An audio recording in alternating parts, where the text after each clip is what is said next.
I had always known that perfection was an illusion, but I never thought I would be the one crafting it. As I stood in front of the mirror, adjusting my designer dress, I could not help but marvel at the intricate web of lies Raphael and I had woven. The fabric felt foreign against my skin, a constant reminder of the life we pretended to lead. Our home, a modern 2-story house in the suburbs, was immaculate. Every piece of furniture, every artwork on the wall had been carefully selected to portray the image of success we so desperately clung to. I ran my fingers along the marble countertop in the kitchen, remembering the day we had it installed. It was a frivolous expense we could not afford, but it was necessary to maintain our facade. Raphael appeared behind me, his reflection joining mine in the kitchen window. He looked dashing in his tailored suit, but I could see the weight of our deception in the lines around his eyes. We did not speak. We did not need to. We had perfected this routine over the past year, each of us playing our part in this elaborate charade. The doorbell chimed, signaling the arrival of our guests. I took a deep breath, steeling myself for the performance ahead. As I opened the door, I plastered on my most convincing smile, welcoming our friends into our home. They were a couple we had known since college. Successful, genuine people who had no idea of the truth that lay beneath our polished exterior. Throughout the evening, Raphael and I moved in perfect synchronicity, our fabricated stories flowing effortlessly. I regaled our friends with tales of my thriving art gallery, describing exhibitions that existed only in my imagination. Raphael chimed in with anecdotes from his non-existent corporate job, painting a picture of a high-powered executive life he had never lived. Our friends listened with rapt attention, their eyes wide with admiration. I could see the respect and perhaps a hint of envy in their expressions. It was intoxicating, this false admiration. For a moment, I almost believed our own lies. As the night wore on, the conversation flowed as freely as the wine. We shared stories of exotic vacations we had never taken, discussed investments we did not have, and made plans for future gatherings in exclusive venues we could never afford. With each lie, I felt a small part of myself slip away, replaced by this fictional character I had created. It was not until our guests had left, their car disappearing down the street, that the weight of our deception truly hit me. The house, once alive with laughter and conversation, now felt cavernous and empty. The silence between Raphael and I was deafening. I made my way to the kitchen, my heels clicking against the hardwood floors. The sound echoed through the house, a stark reminder of how hollow our life had become. I reached for the bottle of wine, pouring myself another glass. The rich red liquid swirled in the glass, reminding me of the blood that pumped through my veins. The only thing about me that remained real and unchanged. Raphael loosened his tie and slumped onto the couch, the perfect posture he had maintained all evening finally crumbling. I could see the toll this charade was taking on him, the constant fear of being discovered etched into the lines of his face. As I stood there, wine glass in hand, I found myself wondering how long we could keep this up. How many more dinner parties, how many more fabricated stories before the truth finally caught up with us? The thought sent a chill down my spine, but I pushed it aside. We had come too far to turn back now. I took a sip of my wine, letting the bitter taste linger on my tongue. It was a fitting end to an evening built on falsehoods. As I looked at Raphael, our eyes met, and I saw my own exhaustion and fear reflected in his gaze. We did not speak, but we did not need to. We both knew that tomorrow would bring another day of pretending, another performance in the grand play we called our life. The perfect couple. That was who we were to the world. But as I stood there in the quiet of our beautiful, empty home, I could not help but wonder, at what cost? I had often wondered how we had arrived at this point, our lives so entangled in lies that I could barely remember the truth anymore. As I lay in bed that night, sleep eluding me, My mind wandered back to the beginning of our deception. It had started innocently enough.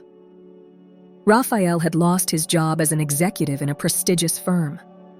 At first, we had not been worried.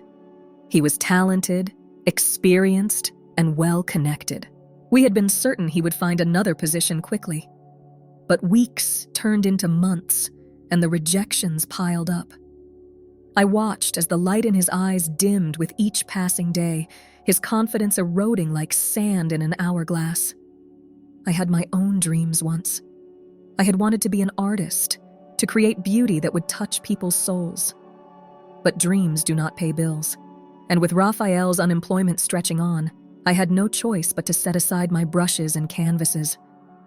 I found work as an administrative assistant, a job that sucked the creativity from my soul, but kept a roof over our heads. We had not planned to lie. It had started with a small omission at a friend's birthday party. When asked about his job, Raphael had spoken about his old position as if he still held it. I had seen the relief in his eyes as our friends nodded approvingly, and I had not had the heart to correct him. From there, it had snowballed. Each lie necessitated another, and soon we found ourselves constructing an entirely fictional life. We borrowed money from banks and maxed out credit cards to maintain the illusion. I picked up any jobs, waiting tables, dog walking, anything I could find, to supplement our dwindling savings. Raphael spent his days at coffee shops, pretending to work remotely while he desperately applied for jobs. I remembered the day I had found him in our home office, surrounded by crumpled job rejection letters, his head in his hands. It had broken my heart to see him so defeated. "We cannot keep this up forever," I had said, my voice barely above a whisper. Raphael had looked up at me, his eyes red-rimmed and tired. "What choice do we have? We cannot disappoint everyone. We cannot be failures." His words had struck a chord within me. We had always been the golden couple among our friends, successful, ambitious, living the dream. The thought of admitting our failures, of becoming objects of pity, was unbearable. And so we had continued our charade. We became masters of deception, crafting elaborate stories about business trips and art exhibitions. We learned to deflect questions about our work with vague answers and quickly changed subjects. Our house, once filled with laughter and dreams, became a stage where we performed our greatest act. But with each passing day, the weight of our lies grew heavier. I found myself avoiding calls from family and friends, afraid that one wrong word would bring our carefully constructed world crashing down. Raphael grew distant, spending hours staring at his computer screen, jumping at every email notification, hoping for a job offer that never came. As I lay there in the dark, listening to Raphael's steady breathing beside me, I could not help but wonder how long we could continue this way.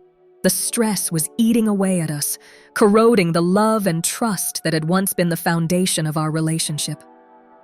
I turned to look at Raphael's sleeping form, his face peaceful in slumber, free from the worry lines that creased his forehead during waking hours.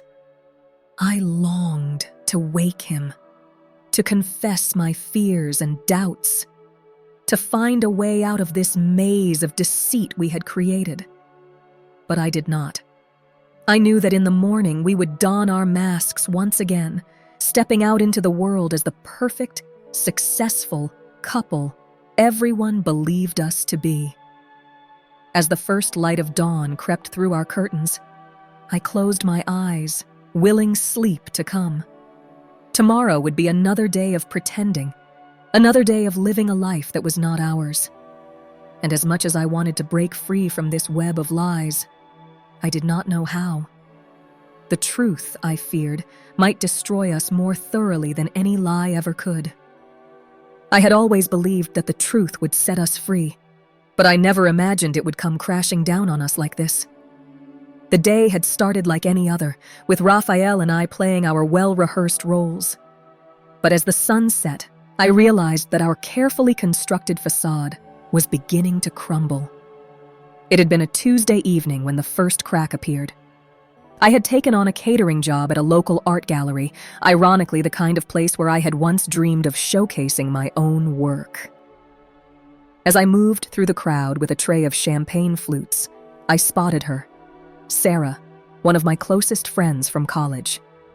My heart had leapt into my throat as our eyes met across the room. Sarah's expression had shifted from surprise to confusion. I knew what she must have been thinking. Why was I, a supposedly successful gallery owner, serving drinks at an event? I had quickly ducked into the kitchen, my mind racing to concoct a plausible explanation. When I emerged, Sarah was waiting for me. Her eyes were filled with concern and something else. Disappointment, perhaps?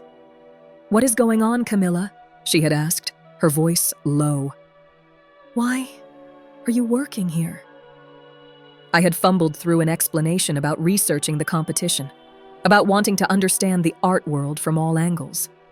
The words had tasted bitter on my tongue, each one a fresh lie piled atop the mountain of deceit Raphael and I had built.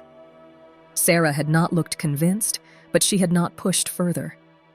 As she walked away, I felt a piece of our friendship chip away, another casualty of our grand deception. That same evening, Raphael had faced his own moment of truth. He had called me in a panic, his voice tight with anxiety. An old colleague had run into him at a coffee shop, catching him in the middle of his daily charade of remote work. "He knew, Camila," Raphael had said, his voice barely above a whisper. "He knew I was not working where I said I was. I could see it in his eyes." As I listened to Raphael recount his close call, I felt the walls closing in around us. Our lies, once a protective shield, now felt like a noose tightening around our necks. That night, as we sat across from each other at our dining table, the tension between us was palpable. The silence stretched on, broken only by the ticking of the clock on the wall. Each second a reminder of how long we had been living this lie. "We cannot keep doing this," I had finally said, my voice sounding foreign to my own ears. "It is destroying us." Raphael had not met my eyes. His fingers traced patterns on the polished wood of the table, a table we had bought to impress guests who rarely visited anymore. "What choice do we have?" he had asked, echoing the words he had spoken months ago when this all began. "We have come too far. If we tell the truth now, we will lose everything." I had wanted to argue, to tell him that we had already lost everything that mattered. Our integrity, our peace of mind, the trust of our friends. But the words had died in my throat. Because deep down, I knew he was right. We had woven such an intricate web of lies that I could not see a way out that did not end in complete devastation. And so we had made a decision that night, a decision born of fear and desperation. We would continue our charade, at least for a little while longer. We told ourselves it was just until Raphael found a job, until I could establish myself as an artist. Just a little longer, we said. Just until we could make the lie a reality. As I lay in bed that night, sleep once again eluding me, I could not shake the feeling that we had just signed our own death warrant. The truth was out there, circling like a vulture, waiting for the right moment to descend and tear our carefully constructed world apart. I turned to look at Raphael, his back to me, his breathing uneven. I knew he was awake too, likely tormented by the same fears that plagued me. I wanted to reach out, to bridge the growing chasm between us. But I did not. Instead, I closed my eyes and prayed for a dreamless sleep, knowing that tomorrow would bring another day of pretending, another day of walking the tightrope of our lies, praying we would not fall. I had not wanted to attend the party. The thought of spending another evening pretending to be someone I was not filled me with dread. But Raphael had insisted. It was the birthday celebration of one of his wealthiest clients, or so we told people. In reality, it was a former colleague from his executive days, someone who still believed in the lie we had crafted. As we pulled up to the sprawling mansion, I felt a familiar knot form in my stomach. The house was a monument to success. Everything we pretended to be but were not. I smoothed down my borrowed designer dress, a loaner from a consignment shop where I had started working part-time. The irony was not lost on me, wearing second-hand luxury to feign first-class status. "Remember, we are only staying for 2 hours," Raphael had whispered as we approached the entrance. I had nodded, already counting down the minutes until we could escape. The party was in full swing when we arrived. The air was thick with the scent of expensive perfume and the sound of affected laughter. I plastered on my practiced smile as we made our rounds, exchanging air kisses and empty pleasantries. It was not long before Raphael and I were separated by the crowd. I found myself drifting towards the bar, desperate for something to occupy my hands and calm my nerves. As I waited for my drink, I overheard a conversation that made my blood run cold. "Have you seen Camila's latest exhibition?" "I heard it was extraordinary," a woman's voice said. "Oh yes, Raphael mentioned it. They are doing so well, are not they?" "Such a power couple," another replied. I gripped my glass tightly, feeling the cold condensation against my palm.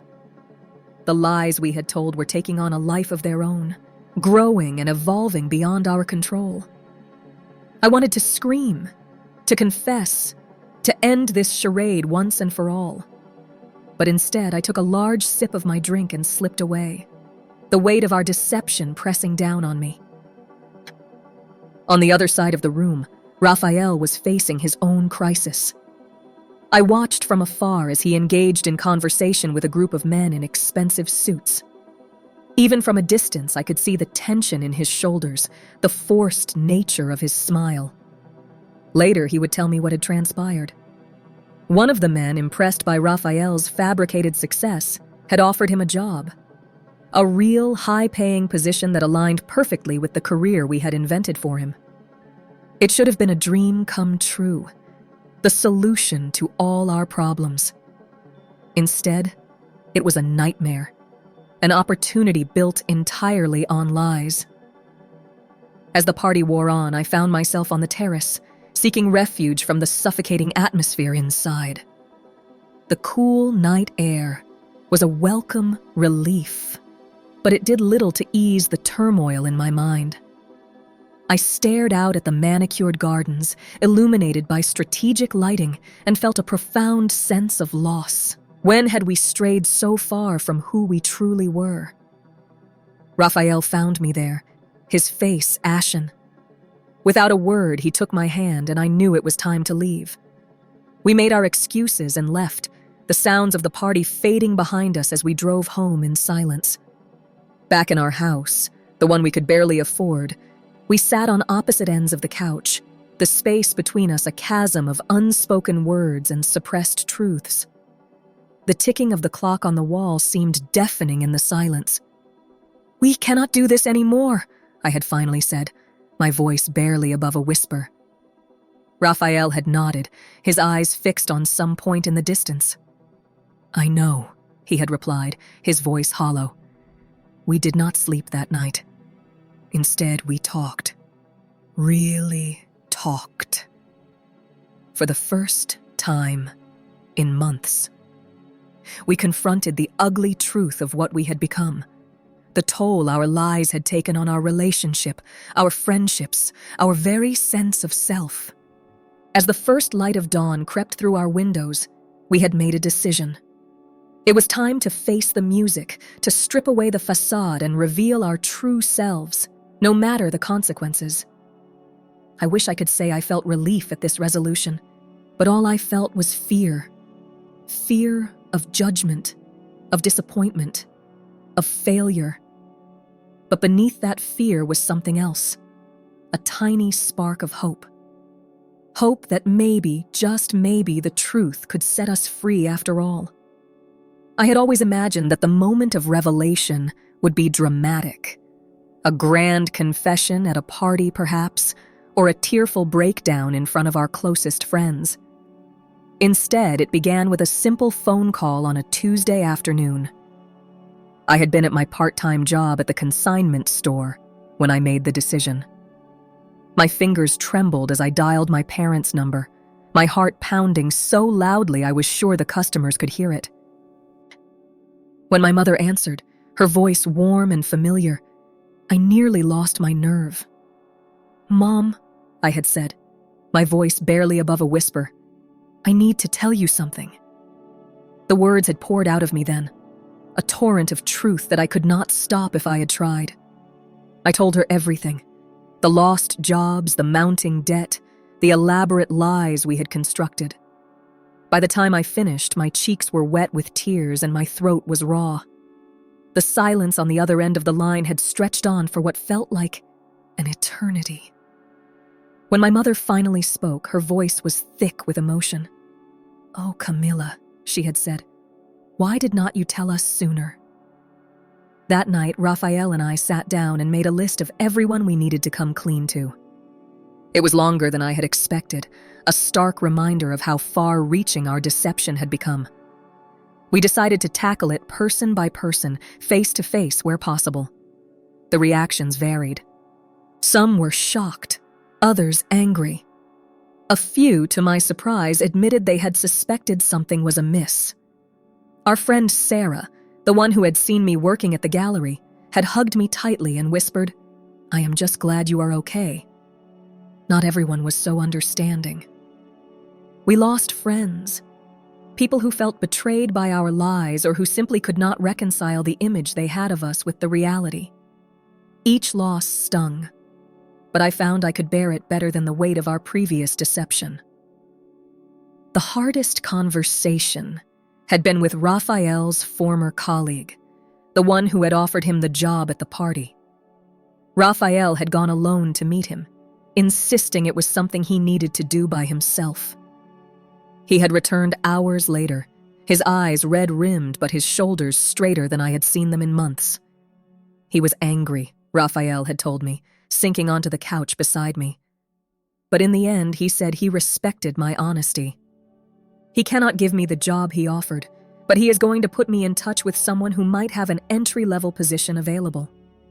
It was not the outcome we had hoped for, but it was a start. A real start, based on truth rather than lies. As the weeks passed, we slowly began to rebuild our lives. I returned to my art, setting up a small studio in our spare room. My first pieces were raw and emotional, a far cry from the sophisticated works I had claimed to produce in our fabricated life. But they were honest, and that felt more valuable than any imagined success. Raphael found work eventually, not the high-powered executive position he had pretended to have, but a modest job with potential for growth.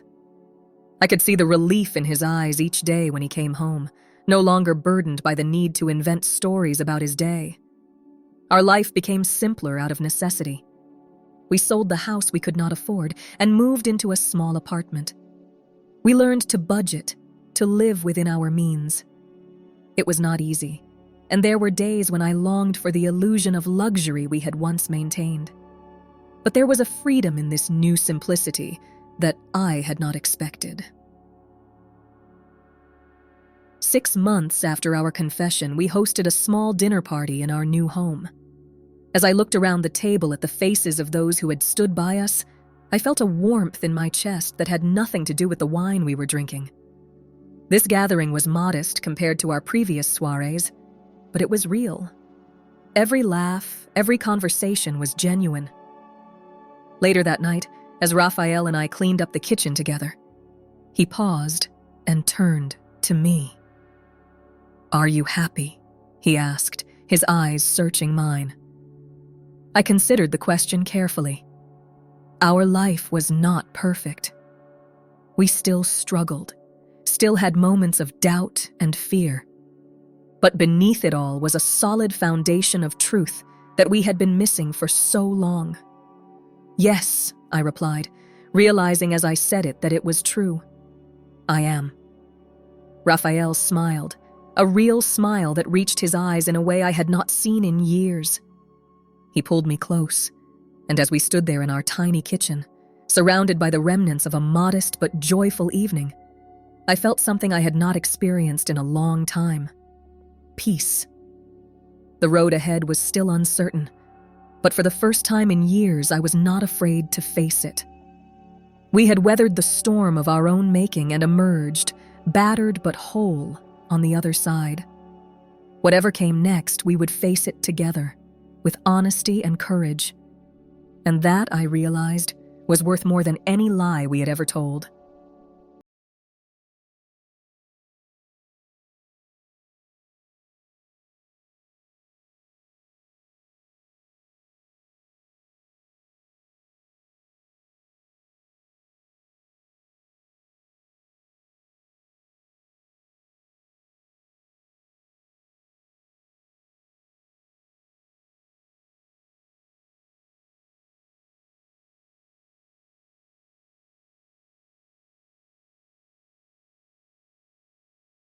Hey there, Unraveling Ties family. Thank you so much for listening to today's story. I hope it touched your heart, made you think, or even inspired you in some way.